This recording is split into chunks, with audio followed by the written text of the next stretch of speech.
Olá pessoal, tudo bem com vocês? Voltamos e vamos continuar na nossa reflexão, na nossa melancolia, que a gente gosta bastante, né? Quer dizer, eu gosto, né? Bom, e hoje nós vamos de Noites Brancas, do Dostoiévski.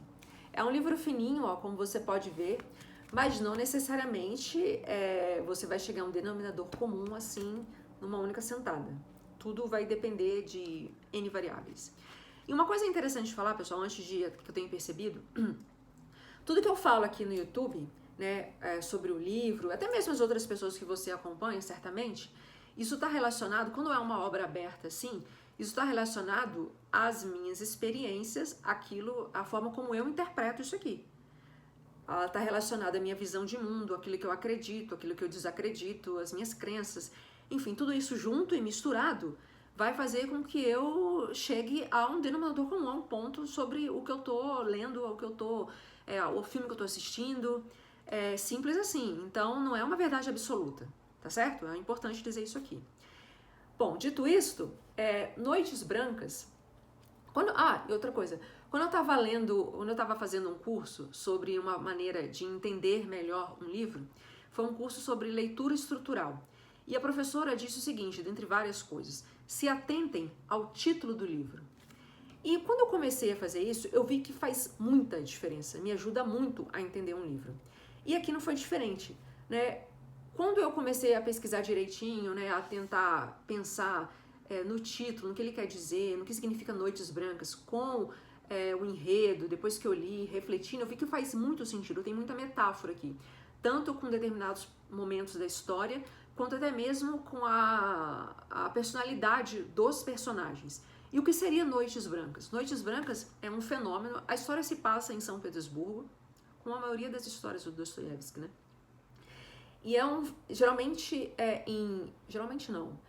em junho e julho, aproximadamente 8 ou 9 semanas, primavera, verão, as noites, elas ficam mais longas. Você não vê escuridão. Então você vê uma atmosfera difusa ali entre luz, escuridão. Então você não tem propriamente nenhuma das duas fixamente. Você tem aquela coisa difusa, aquela atmosfera difusa, como se fosse um sonho. Então isso você pode trazer desde já para esses personagens. Já te digo de antemão. Porque os personagens são dois personagens. Você tem um narrador, que a gente não sabe o nome, e tem a personagem que é a Nastienka. Todos os dois personagens, incrivelmente, eles ficam em algo difuso. Mas o narrador é entre sonho e realidade. Porque ele é um grande sonhador. É aquele personagem solitário. Ele é aquela pessoa extremamente mais até que introspectiva. Ele vive na imaginação. Ele não vive de fato o que está acontecendo. Ele acha que ele está vivendo a realidade, até que ele se deu conta. Quando começa aqui, a história se passa em 4 noites e 1 manhã. A história começa na primeira noite, obviamente. E na primeira noite, ele começa dizendo assim, tá até aqui o primeiro parágrafo. Foi uma noite maravilhosa. Uma noite tal como talvez só possa existir quando somos jovens, caro leitor. O céu estava tão estrelado, tão brilhante o céu, que, ao observá-lo, involuntariamente era preciso perguntar-se: será possível que sobre um céu como este vivam várias pessoas raivosas e caprichosas? Aí ele vai falar, isso aqui ele escreveu no final da noite, dizendo como foi, escreveu quando ele foi dormir, digamos assim, como foi o dia dele todo. Aí ele terminou assim, ele começou assim, a noite, o dia terminou assim.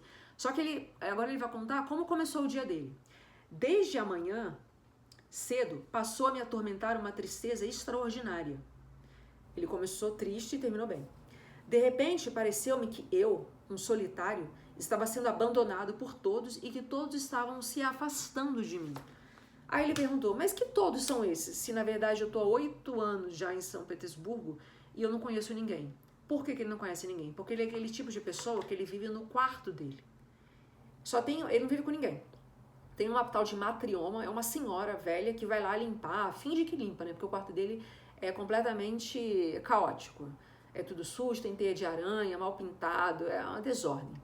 Então ele, né, só se relaciona minimamente com essa senhora e ele vive nessa zona, nesse caos, e ele sai para trabalhar todos os dias e ele faz o mesmo caminho. Então imagina você saindo todo dia fazendo o mesmo caminho. Então você acaba conhecendo o padeiro, Você acaba conhecendo aquela pessoa do ponto de ônibus que está ali no mesmo horário. Você conhece o mendigo. Você conhece várias casas que você simpatiza. E com ele não era diferente. Então ele achava que ele conhecia essas pessoas.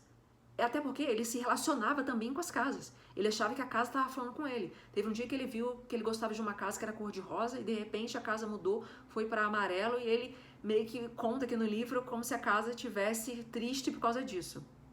Olha o nível de loucura, de devaneio. E realmente ele percebia a fisionomia daquelas pessoas. Tinha um senhor que também era tipo ele, não falava com ele, mas ele percebeu se ele um dia não passasse por aquele mesmo local, o senhor também ia sentir falta dele. Isso tudo ele pensando. Então ele percebeu que nessa primeira noite, né, ele acordou, foi pra rua e de repente que estava se sentindo solitário, não tinha ninguém. Aí ele começou a entender o que estava acontecendo. Daí ele se deu conta que estava todo mundo indo para as dátias, que estava todo mundo indo para as casas de... como é que fala? Para as casas de campo, porque é o período de férias, como se todo mundo estivesse viajando.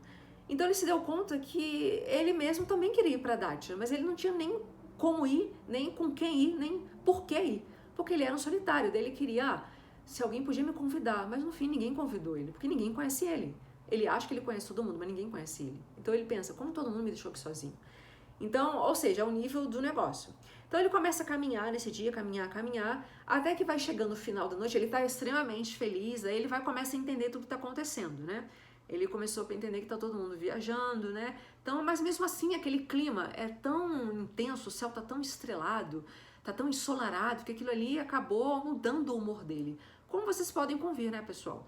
Quando você tem um dia, pelo menos isso acontece muito comigo, quando você tem um dia nublado, um dia triste, é como se o dia estivesse triste.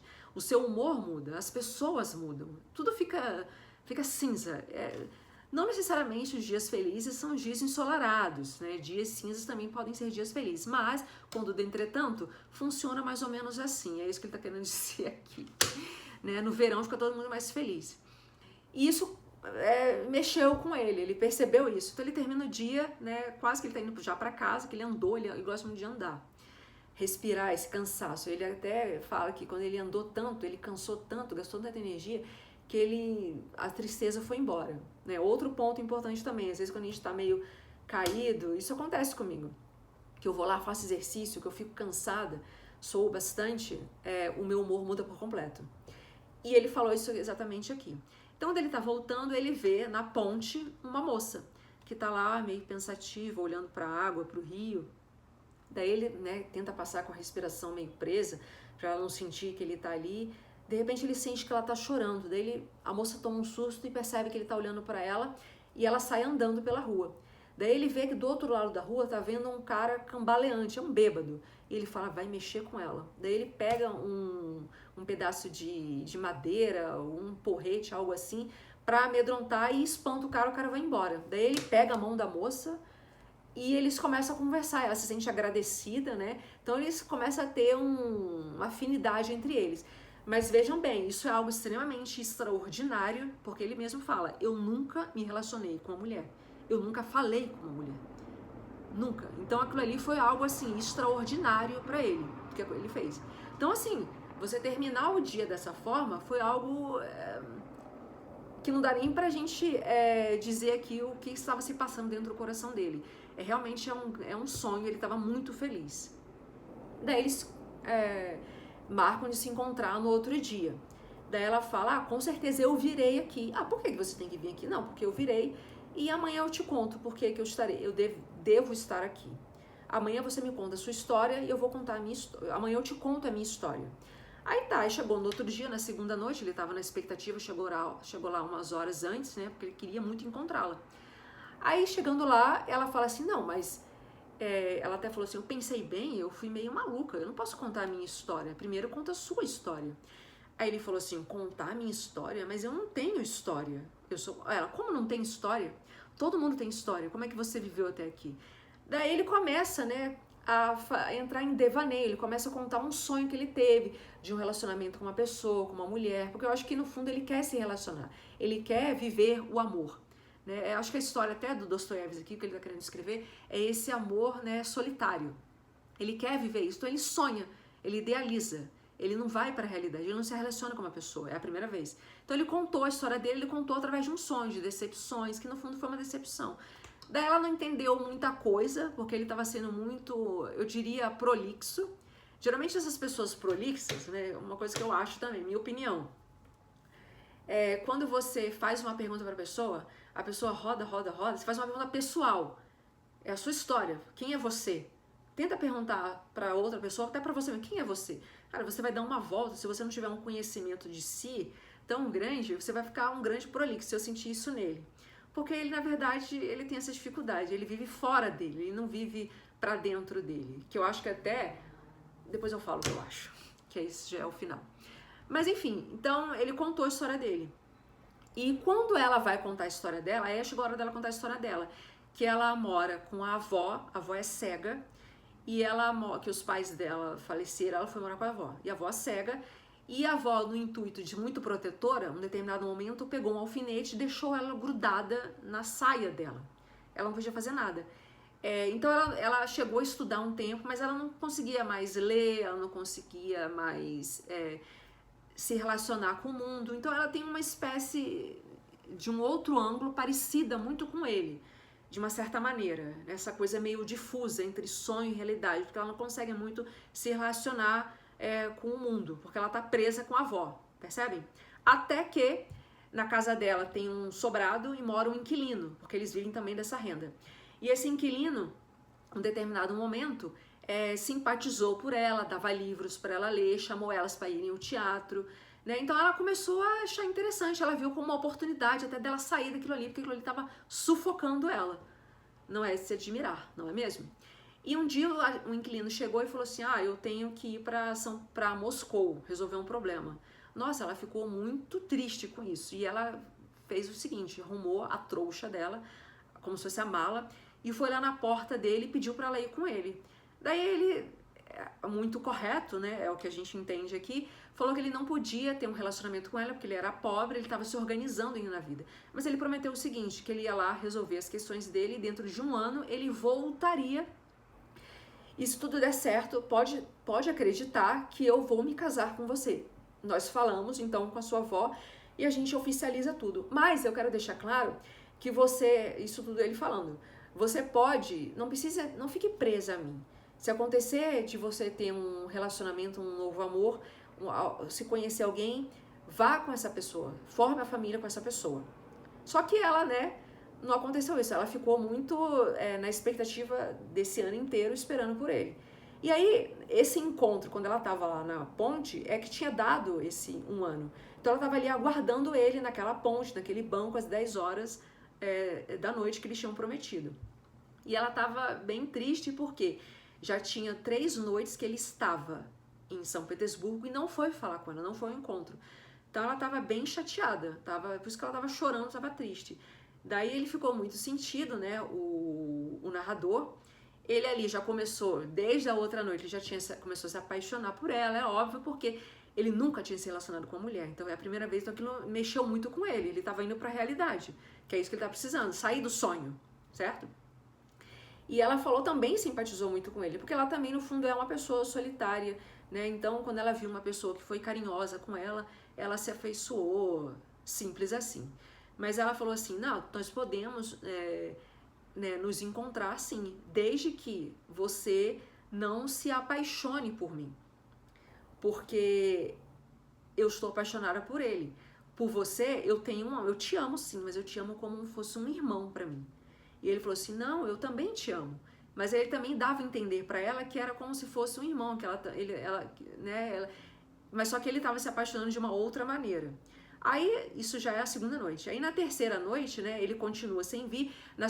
Voltando, né, na segunda noite, ele prometeu, ela falou assim, não, mas se ele tá aqui, a gente pode tentar falar com ele. Mas ela falou, como? Vamos escrever uma carta. Ela falou, uma carta? Mas o que eu vou escrever na carta? Daí, só sei que ele já tinha a carta. Eu até tenho a carta aqui que eu vou ler pra vocês. A carta ele já tinha escrito, essa carta tava com ele já, ele que fez a carta, nem foi ela. E ele já tinha essa carta na mão, a carta já estava pronta. E olha a carta como é que é. Eu vos escrevo, perdoai-me, como se ela estivesse escrevendo para esse inquilino. Eu vos escrevo, perdoai-me por minha impaciência, mas passei o ano inteiro contente devido à esperança. Acaso tenho culpa se não consigo suportar agora um dia de dúvida? Porque ela estava com dúvida se ele ia aparecer ou não. Agora que voltastes, pode ser que já mudastes vossas intenções. Portanto, esta carta vos dirá que eu não reclamo e não vos acuso. Não vos acuso porque não tenho poder sobre o vosso coração. Tal é o meu destino. Então, ele até bota assim, ó. Ah, não, continua a carta. Sois um homem nobre. Não rireis nem vos irriteis com minhas linhas impacientes. Lembrai-vos de que as escreve uma pobre moça, que ela está sozinha, que não há ninguém para ensiná-la ou aconselhá-la, e que ele nunca soube controlar o próprio coração, e que ela nunca soube controlar o próprio coração. Mas perdoai-me se em minha alma, ainda que por um momento, insinuou-se a dúvida. Sois capaz de ofender, mesmo que em pensamento, aquele que tanto vos amou e ainda os ama. Porque ele sugeriu essa carta, né, o narrador, porque ela pediu um conselho, porque ela não tem ninguém que ela possa discutir sobre isso. E ele deu o conselho da carta e ele foi lá e entregou. Só que aí vamos para a terceira noite, né? Ele continua sem aparecer. Daí ela tá ficando já desesperada, ela tá ficando meio triste, já descrente, e ele também tá cada vez mais apaixonado. Daí ela fala assim: acaso sabeis o que me veio à cabeça agora? Ela conversando com ele, né? Porque ela estava bem triste, bem... Eu comparei ambos, ou seja, ela comparou o narrador com o inquilino. Por que razão ele não é vós? Porque ele não é como vós, ele é pior, embora eu ame mais que a vós. Então ela estava ali, né? Aí ela já começou, eles já estavam se declarando, né? Ela já estava aqui meio assim, será que não é melhor eu largar esse inquilino para lá e talvez tentar me relacionar com esse narrador? Aí ela tá tentando criar esse romance para ela, mas ela é muito ligada no outro ainda, ela tem essa esperança. Mas ela tá vendo que às vezes ela pode estar perdendo tempo. E aí ele vai, frente a isso tudo, a esse desespero, porque ela chora, ele vai e também se declara. Ele também fala, que isso é na terceira noite, né, gente? Ele também fala sobre isso, que ele tá... Aqui, peraí. Que ele também tá gostando dela. Então, eles terminam... Ele termina essa terceira noite, ela já meio que tentando, já achando que talvez não seria uma boa ideia eu ficar aqui, né, esperando esse inquilino. Talvez eu já devia, porque eu não gosto de você, se você é o que tá aqui, é o que tá me amparando, é o que tá aqui junto comigo em todo esse momento de tristeza, e ele já chegou e não vem me ver. Aí a gente vai para a quarta noite. Na quarta noite ela tá desconsolada, ela tá triste demais, porque ele de fato não apareceu. Daí já começa ela de fato crer que ela tem que esquecer ele. E aí ela conta aqui uma história, ela conta aqui algo que é bem interessante. Ó, aqui é o que ele fala para ela. Ele primeiro se declara para ela. Ele fala, já que você tá assim tão desesperada, ele viu que ele vai falar. E ele fala assim, isso é irrealizável, mas eu vos amo, Nastenka. Aí está, pois bem, agora tudo está dito, disse eu, agitando os braços. Agora vereis se conseguireis falar comigo do jeito que falaste agora. Se conseguireis então ouvir aquilo que vou dizer. Bem, mas o que é isso? O que? Interrompeu Nastenka. O que é isso que quer dizer? Bem, sei que há muito tempo que me amais, mas que apenas me parecia que me amáveis assim, de um modo simples. Ai meu Deus, ai meu Deus. Ou seja, ela percebia que ele amava, mas ela estava achando que era como se fosse um irmão, assim, algo simples, como ela diz. Não algo como um relacionamento entre homem e mulher. E ele, na verdade, ele estava querendo isso. Então ela estava meio assim também, não tinha percebido, estava caindo na real. Não, mas eu não estava conseguindo suportar agora. Vós começastes a falar sobre isso, sois a culpada de tudo, não eu. Vós não podeis me enxotar. Não me afugentais, não. Só que eu mesmo queria fugir de vós. Ele falando, eu vou partir. Apenas direi tudo primeiro, porque quando faláveis aqui, eu não conseguia ficar quieto.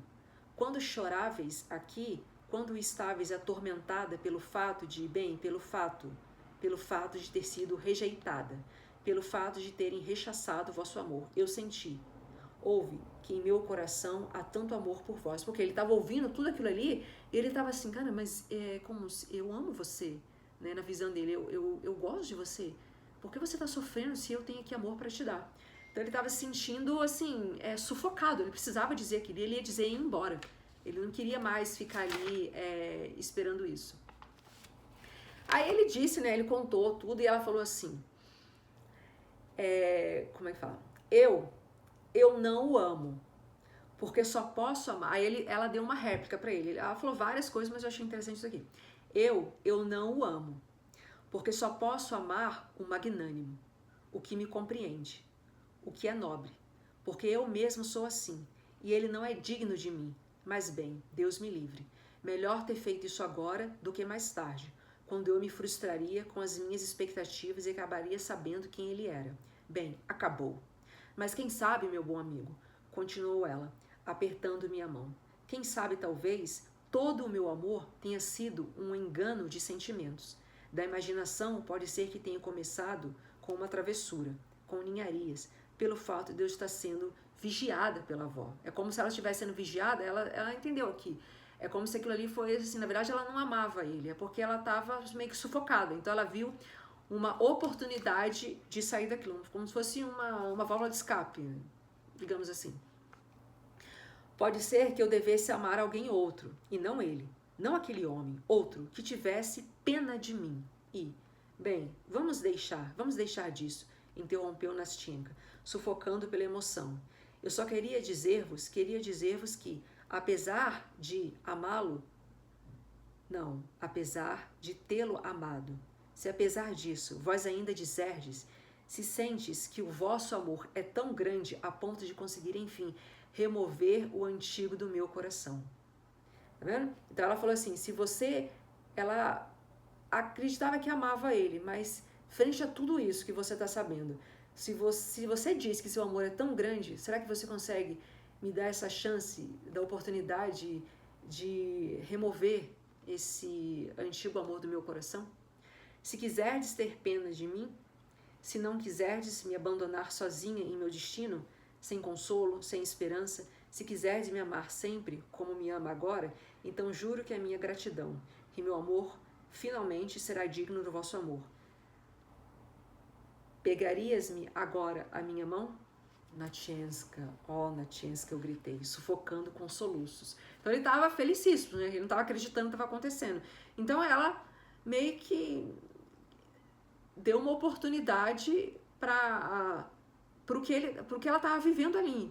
É como se ele não apareceu, por que ela tinha que ficar esperando? Às vezes ela estava perdendo tempo, né? Porque de tudo que aconteceu, ele era o único que estava ali.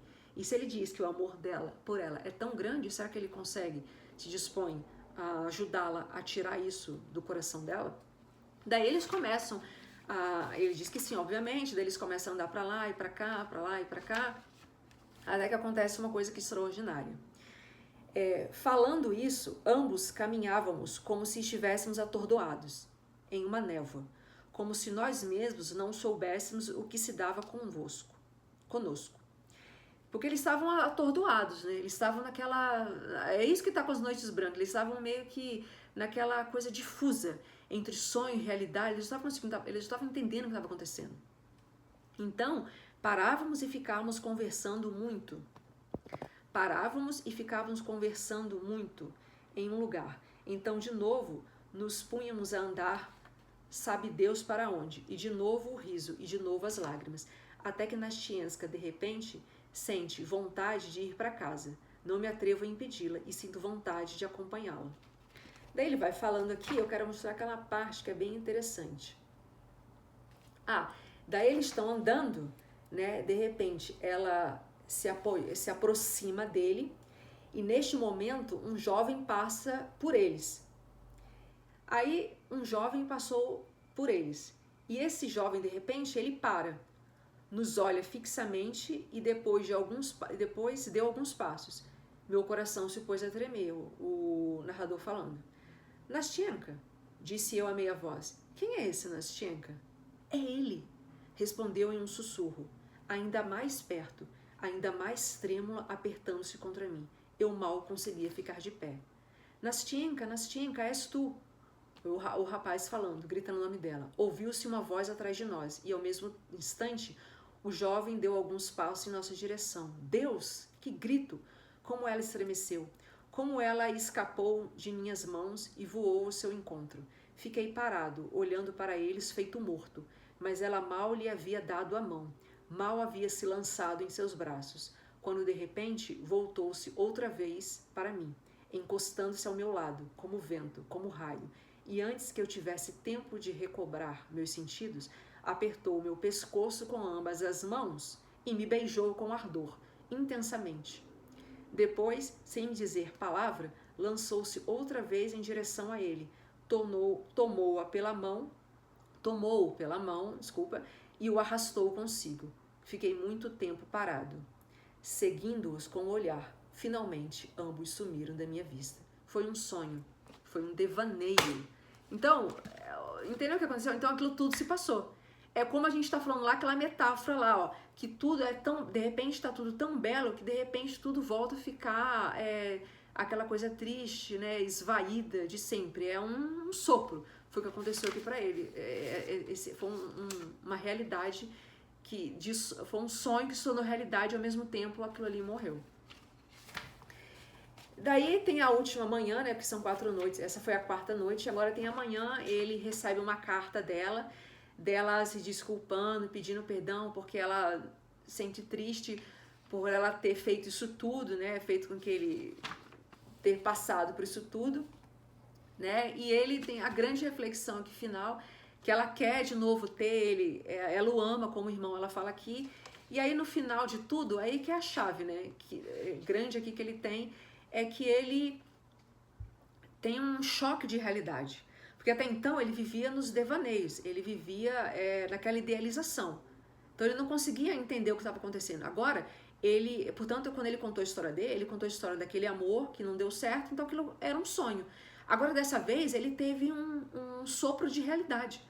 E aquilo foi um sopro mesmo, porque de repente, né, ele viveu aquilo tudo, né, ele de fato viveu, e de fato tudo acabou e ele voltou à realidade dele que ele estava. E aí ele começou a pensar naquela realidade de fato, né, que ele viveu, não sonho, e ele volta para a realidade dele, ele começa a olhar para a vida dele. E é bem interessante que ele fala assim, ó, porque aí ele fala assim, ó, ele está falando da matriona, né, que ele olha para ela e ele fala assim, ela era ainda uma jovem velha, com disposição, mas não sei por que, de repente, ela me pareceu estar com o olhar apagado, com rugas no rosto, curvada, definhando. Não sei por que, de repente, me pareceu que o meu quarto também havia envelhecido, tanto quanto a velha. As paredes e o chão haviam desbotado, apagado. As teias de aranha estavam ainda maiores. Não sei por que, quando olhei pela janela, parecia-me que a casa em frente, por sua vez, também definhava e se apagava. Que o estucamento nas colunas, haviam descascado. Não sei porquê. Ou pode ser que tenha perpassado diante de mim toda a perspectiva do meu futuro, tão triste e hostil, e eu tenha me visto como sou agora, exatamente daqui a 15 anos, envelhecido no mesmo quarto, na mesma solidão, com esta mesma matriona, que não ficou nem um pouco mais esperta depois de todos esses anos. Ou seja, então isso daqui é como ele... Eu acho que é a grande pergunta até do Dostoiévski que ele quer fazer pra gente. É a pergunta que nos incomoda bastante. Até que ponto as nossas ilusões, né, os nossos devaneios, as nossas reflexões, aquilo que a gente faz com a nossa mente, aquela conversinha que a gente faz em vez de agir, até que ponto essas ilusões são um refúgio, né, seguro. Que vai lá até aquilo que eu falei no outro filme do Kafka, no outro livro do Kafka e tudo mais. Porque a gente, às vezes, passa por determinadas coisas e no sentido de fugir disso tudo, a gente fala coisas pra gente, mas até que ponto essas ilusões, isso é algo seguro pra gente, isso é um refúgio. Eu acho que isso é a grande questão aqui desse livro e foi o que aconteceu com ele. Ele passou por isso tudo, mas aí ele vai e volta e ele olha para a realidade dele. Foi a primeira vez que ele volta para casa dele e ele consegue enxergar tudo o que está acontecendo ali. E ele percebe que o tempo está passando e ele não está vivendo a realidade, ele está vivendo um sonho. E aí eu acho que o livro não continua, mas eu acredito que a partir de então é aí que ele vai começar, eu acho, a de fato viver a realidade, talvez fugir um pouco, sair um pouco dessa ilusão. Às vezes a gente precisa ir para a realidade para ter esse choque, né, levar na cabeça para a gente viver de verdade. É isso, pessoal. Eu espero que vocês tenham gostado e até o próximo.